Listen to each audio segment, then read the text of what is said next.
முன்னிக் கடலை சுருக்கி எழுந்துடையால் என்ன திகழ்ந்து எம்மையாளுடையால் இட்டிடையின் மின்னிப் பொலிந்து எம்பிராட்டி திருவடிமேல் பொன்னஞ்சிலம்பிற் சிலம்பித் திருப்புருவம் என்னச் சிலைகுலவி நந்தம்மையாளுடையால் தன்னிற் பிரிவிலா எங்கோமா நண்பர்க்கு முன்னி அவள் நமக்கு முன் சுரக்கும் இன்னருளே என்ன பொழியாய் மழையேலோர் எம்பாவாய்.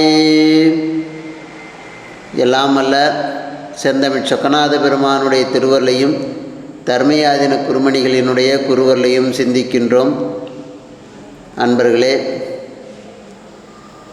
மாதங்களில் மார்கழி மாதம் மிக சிறப்புடையது. அதனால் இதனை பீடுடைய மாதம் என்று சொல்வார்கள். பீடுடைய என்பது பெருமை பொருந்திய மாதம்.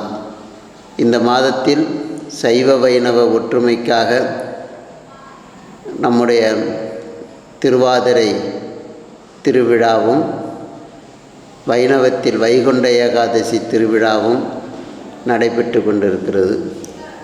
இதே போன்று பல்வேறு சமயத்தினுடைய நிகழ்வுகளும் மாற்று மதத்தினுடைய சமய நிகழ்வுகளும் இந்த மாதத்திலே நடந்து கொண்டிருக்கிறது. அப்படிப்பட்ட ஒரு பெரும் மாதம் நம்முடைய மார்கழி மாதம்.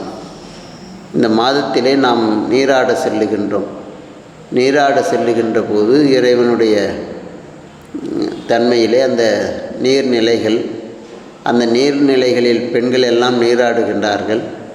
அந்த நீராடுகின்ற போது இறைவன் இறைவியினுடைய புகழை பாடிக்கொண்டு பேசிக்கொண்டு நீராடுவது அவர்களுக்கு குளிர்தன்மையை நீக்கி இன்பம் பயப்பதுவாக அமைகின்றது.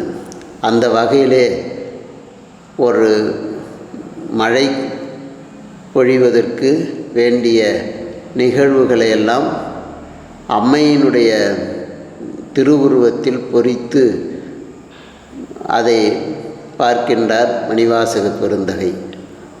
முன்னிக் கடலை சுருக்கி எழுந்து உடையால் என்ன திகழ்ந்தெம்மை ஆளுடையால் அப்படிங்கிறார்.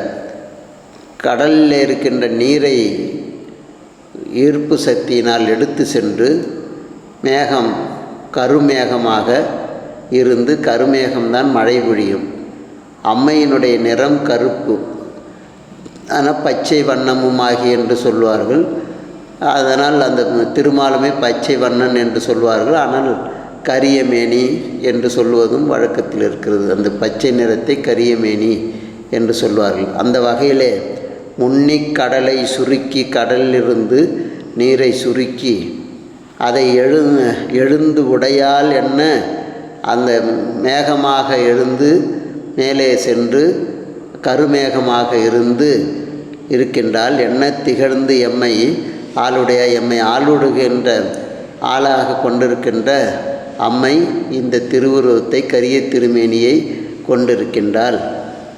அவள் இட்டிடையின் மின்னிப் பொலிந்து எம்பிராட்டி அப்படின்னு அவள் இடையிலே அணிந்து கொண்டிருக்கின்ற அந்த இடையானது எப்படி இருக்கிறதோ அவளுடைய திருமேனியை கொண்டிருக்கின்ற நாம் அவள் மின்னிப் பொலிந்து அவளுடைய இடை எப்படி சிறியதாக இருக்கிறதோ அதே போன்று மின்னல் வருகிறது.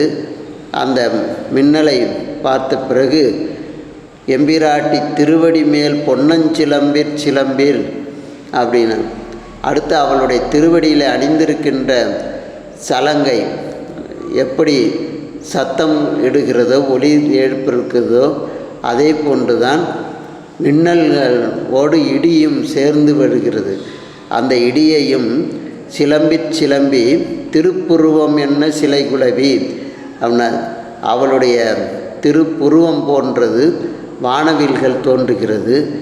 இந்த வானவில் தோன்றுவது திருப்புருவம் என்ன சிலை குலவி நந்தம்மை ஆளுடையால் தண்ணீர் பிரிவிலா எங்கோமா நண்பர்க்கு.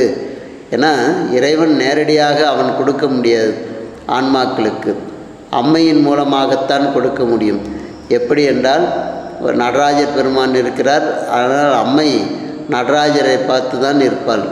அங்கிருந்து வாங்கி அம்மையின் மூலமாகத்தான் நமக்கு கொடுக்கிறார். ஒரு குழந்தைக்கு நோய் வருகிறது என்று சொன்னால் நேரடியாக அந்த குழந்தையினுடைய நோய்க்கு மருந்து கொடுக்க முடியாது. சிறு குழந்தைகளுக்கு தாய் அதனை உண்டு முளைப்பால் மூலமாக அந்த குழந்தையினுடைய நோயை நீக்குகிறாள்.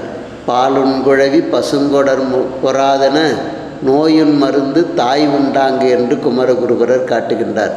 இப்போ மின்சாரம் நெய்வேலியிலிருந்து வருகிறது. நேரடியாக அதில் கொண்டு பல்பை மாட்ட முடியாது. ஆனால் அங்கிருந்து டிரான்ஸ்மரத்துக்கு வந்து டிரான்ஸ்மரத்திலேருந்து மீட்ரு பாக்ஸுக்கு வந்து மீட்ரு பாக்ஸ்லேருந்து சுவிட்ச் போர்டுக்கு வந்து சுவிட்ச் போர்டில் போட்டால் தான் இந்த பல்ப் எரிகிறது. அப்படி தான் அம்மையின் மூலமாகத்தான் நமக்கெல்லாம் கொடுக்க வேண்டும். ஆகையினால் அம்மை என்ன கொடுக்குறாளாம், யாருக்கு கொடுக்குறாளாம்? இறைவனுடைய அடியா தண்ணீர் பிரிவிலாயங்கோமான், தன் உடம்பிலிருந்து பிரிவில்லாத இருக்கின்ற இறைவனுடைய அடியார்களுக்கும் அன்பர்க்கு முன்னி அவள் நமக்கு முன் சுரக்கும் இன்னருளே. நமக்கும் இறைவனுடைய அடியார்களுக்கும் அன்பர்களுக்கும் கொடுக்கின்ற அருளே போன்று என்ன மழையேல்வோர் எம்பாவாய். இந்த மழையானது இப்படி பொழிகிறதாம். மழை பொழிவதற்கு ஒன்று மேகம் கருத்து இருக்க வேண்டும், மின்னல் வர வேண்டும், வானவில் தோன்ற வேண்டும், இடி இடிக்க வேண்டும். இத்தனை நிகழ்வுகளும் ஒரு மழைக்கு இருக்கிறது.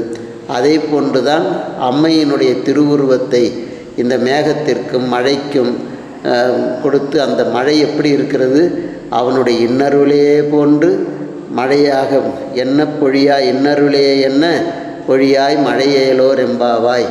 ஆகினால் இறைவன் நமக்கு கருணை மழையாக பொழிகின்ற இந்த காட்சியை பெண்கள் எல்லாம் வியந்து போற்றி பாடிக்கொண்டு பெண்கள் எல்லாம் நீர்த்தடாகத்தில் மூழ்கி அதை பற்றி பேசி கொண்டிருக்கிறார்கள் என்று மணிவாசக பெருந்தகை காட்டுகின்றார்.